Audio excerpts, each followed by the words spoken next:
আসসালামু আলাইকুম রহমতুল্লাহ। সুপ্রিয় দর্শক, মেহমেদ ফতুল্লাহ সুলতান সিরিজের ৭৬ নম্বর ভলিউমের দ্বিতীয় ট্রেলার ভাই একটি আগুন ঝরা ট্রেলার কিন্তু রিলিজ হয়েছে। দর্শক, আমরা দ্বিতীয় ট্রেলার অনুযায়ী কী হতে যাচ্ছে মেহমেদ ফতুল্লাহ সুলতান সিরিজের ৭৬ নম্বর ভলিউমে, সেটাই আজকের ভিডিওতে বিস্তারিত আলোচনা করব। সুপ্রিয় দর্শক, মেহমেদ ফতুল্লাহ সুলতান সিরিজের ৭৬ নম্বর ভলিউমের দ্বিতীয় ট্রেলার একেবারে শুরুতে আমরা দেখতে পাচ্ছি ওসমানীয়রা অভিযানে যাওয়ার পূর্বে যেরকম উৎসব মুখর পরিস্থিতি তৈরি হয়, সেই রকম উৎসব মুখর পরিস্থিতি তৈরি হয়েছে। এখানে নেচে গেয়ে ওসমানীয়রা নতুন অভিযানে যাওয়াকে বরণ করে নিচ্ছেন। তবে নতুন অভিযান কোথায় হচ্ছে, হাঙ্গেরিয়া নাকি অন্য কোথাও? আমরা এখানে দেখতে পাচ্ছি সুলতান মেহমেদ খান ব্যাকগ্রাউন্ডে বলতেছেন, হাঙ্গেরিয়ার মাটিতে আজানের ধ্বনি প্রতিধ্বনিত হওয়ার আগ পর্যন্ত কিংবা বদিন প্রাসাদে ওসমানুলদের পতাকা উড়া না পর্যন্ত আমরা থামবো না। মানে সুলতান মেহমেদ খানের এই কথা দ্বারা বিষয়টা স্পষ্ট যে এই অভিযান হাঙ্গেরিয়ার উদ্দেশ্যে শুরু হচ্ছে। তবে সত্যিই কি ওসমানীয়রা এখন হাঙ্গেরিয়া অভিযান চালাবে? ইতিহাস অনুযায়ী এই অভিযানের কোনো অস্তিত্ব নেই। মানে এখন সুলতান মেহমেদ খান হাঙ্গেরিয়ায় অভিযান চালাবে এর কোনো বাস্তবতা নেই। ইতিহাস অনুযায়ী সুলতান মেহমেদ খান সরাসরি নিজের নেতৃত্ব দিয়ে হাঙ্গেরিয়ায় বড় কোনো অভিযান চালিয়েছেন বলে ইতিহাসে কিছু উল্লেখিত নেই। সেই হিসাবে সুলতান মেহমেদ খান এই অভিযান যা হাঙ্গেরিয়ায় চালাচ্ছেন না, সেটা দিবালোকের মতো স্পষ্ট। তবে হ্যাঁ, যদি সুলতান মেহমেদ খান নিজে অভিযান শুরু করেন, তবে ইতিহাস ঠিক রাখতে গিয়ে হয়তো পরিচালক সাহেব অর্ধেক পথ থেকে আবারও কনস্টান্টিনোপলে ফিরিয়ে নিয়ে আসতে পারে ওসমানীয় সেনাবাহিনীকে। তো পরের সিনে দেখা যাচ্ছে ভ্লাদ তেপেসকে মুক্ত করে তার সাথে কথা বলতেছে রাজা ম্যাথিউস। এখানে হাঙ্গেরি রাজা মাথিয়াস ভ্লাদকে উদ্দেশ্য করে বলতেছে, তোমার কাছ থেকে যা যা ছিনিয়ে নেওয়া হয়েছে সবকিছু ফিরে পেতে যুদ্ধ করার মতো সাহস কি তোমার আছে? তখন ভ্লাদ তেপেস আবার বলতেছে, আমার জন্মগত পরিচয়ই হচ্ছে সাহস। তো এখানে ভ্যাটিকান থেকে প্রাপ্ত শক্তি নিয়ে আমি মেহমেদকে ওয়ালাসিয়ার রাজধানী তার্গুভিস্তের প্রাসাদের সামনেই মেহমেদকে ধ্বংস করব। এটা বলে কিন্তু তরবারিতে হাত রেখে রাজা মাথিয়াস, রানী ক্যাথরিনা এবং ভ্লাদ তেপেস তারা তিনজন একত্রে শপথ করতেছে। এর মানে হচ্ছে ভ্লাদকে কিন্তু আগামী ভলিউমেই সে ছেড়ে দিবে। ইতিহাস অনুযায়ী এখনই তাকে বন্দি করার কথা না, সেটাই হচ্ছে তাকে ছেড়ে দিবে এবং তাকে দিয়ে কঠিন একটা পরিকল্পনা করবে রাজা মাথিয়াস।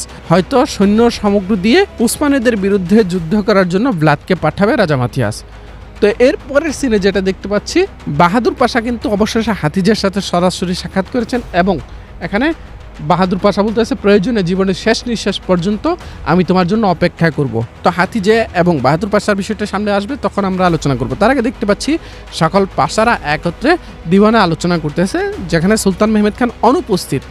এখানে ইসহাক পাশা বলতেছেন, তড়িঘড়ি করে কোনো অভিযান শুরু করা আমাদের সবাইকে ধ্বংসের দিকে ঠেলে দিবে। তো এই কথা আবার সুলতান মেহমেদ খান উপরের ভিন্ন রুম থেকে শুনেছে এবং সাথে সাথেই তীর ছুঁড়ে মেরেছেন। তিনি বলতেছেন, আমরা যদি জিহাদ পরিত্যাগ করি তবে কি কাফিররা আমাদের উপর বিজয়ী হবে না? তবে কি তারা আমাদেরকে ধ্বংস করে দিবে না? ওই যে গত ভিডিওতে যেমনটা বলেছিলাম, সকল পাশারা একত্রিত হবে সুলতান মেহমেদ খানের বিরুদ্ধে, যেন সুলতান মেহমেদ খান নতুন করে কোনো অভিযান শুরু না করেন। তো পুরো পরিকল্পনাটা কিন্তু যদিও মাহমুদ পাশার, তবে মাহমুদ পাশা, জাগানুস পাশা, ইসহাক পাশাদের মধ্যেও কিন্তু তার এই পরিকল্পনা ঠেলে দিয়েছেন। তো এরপরে সিনে দেখা যাচ্ছে রাদু এবং আকিনজিরা কোনো একটা দুর্গে প্রবেশ করতেছে এবং দুর্গে প্রবেশ করেই দেখছে সেখানে শুলে চড়ানো মৃতদেহ।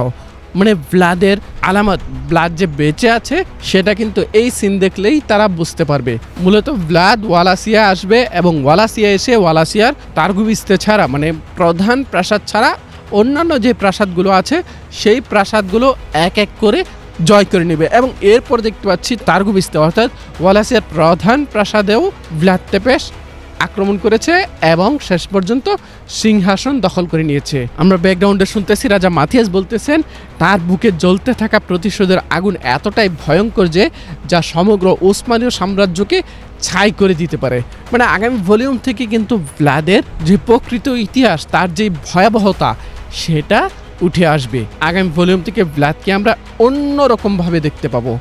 তো এদিকে আমরা দেখতে পাচ্ছি সুলতান মেহমেদ খান তার হাতুনদেরকে শাসাচ্ছেন আর বলছেন, কেউ বেদের জন্য উপটকন প্রস্তুত করে, মানে বেদেরকে উপহার দেয়, আবার আরেকজন জেনেসারিদের মাঝে স্বর্ণ মুদ্রা বিতরণ করে, মানে সৈন্যদেরকে স্বর্ণ দেয়। এর মানে হচ্ছে শাহজাদা বাইজিদ বেদেরকে উপহার দিয়েছে। আর অন্যদিকে শাহজাদা মোস্তফা কি করেছে? শাহজাদা মোস্তফা জেনেসারিদের মধ্যে স্বর্ণ বিতরণ করেছেন।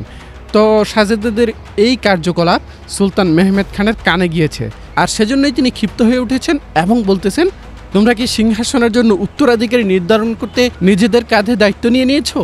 এটা সুলতান মেহমেদ খান তার 2 হাতুনকে বা 2 স্ত্রীকে বলতেছেন। তো এখানে সুলতান মেহমেদ খান আরেকটি গুরুত্বপূর্ণ কথা বলেছেন।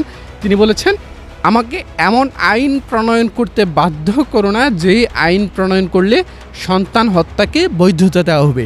এটা কিন্তু একটি ঐতিহাসিক ঘটনা। সুলতান মেহমেদ খান ইতিহাসে সিংহাসনের জন্য হুমকি সকল শাহজাদাদেরকে হত্যা করার বৈধতার আইন দিয়েছেন। এটা শুধুমাত্র সুলতান মেহমেদ খান একা করেছেন বিষয়টা তা না, রাষ্ট্রের সকল দায়িত্বশীলরা, সকল গুরুত্বপূর্ণ ব্যক্তিরা তারা সবাই একত্রিত হয়ে কিন্তু রাষ্ট্রের কথা বিবেচনা করে এই সিদ্ধান্ত নিয়েছিলেন। তবে এই সিদ্ধান্তের পজিটিভ নেগেটিভ কিছুই ছোট্ট করে আলোচনা করলে বোঝা মুশকিল হয়ে যাবে, বরং এটা বিস্তারিত আলোচনা করতে হবে। তাই আজকের ভিডিওতে এই বিষয়ে আর কথা বলতে চাই না। তো ইতিহাসে সুলতান মেহমেদ খানের এই আইন প্রণয়ন করার ঘটনা হয়তো আমরা সিরিজে পাবো সামনের দিকে, সেটা আগামী 76 নম্বর ভলিউমেও হতে পারে, যার ইঙ্গিত কিন্তু সুলতান মেহমেদ খানের এই কথার মধ্যে পাওয়া যাচ্ছে।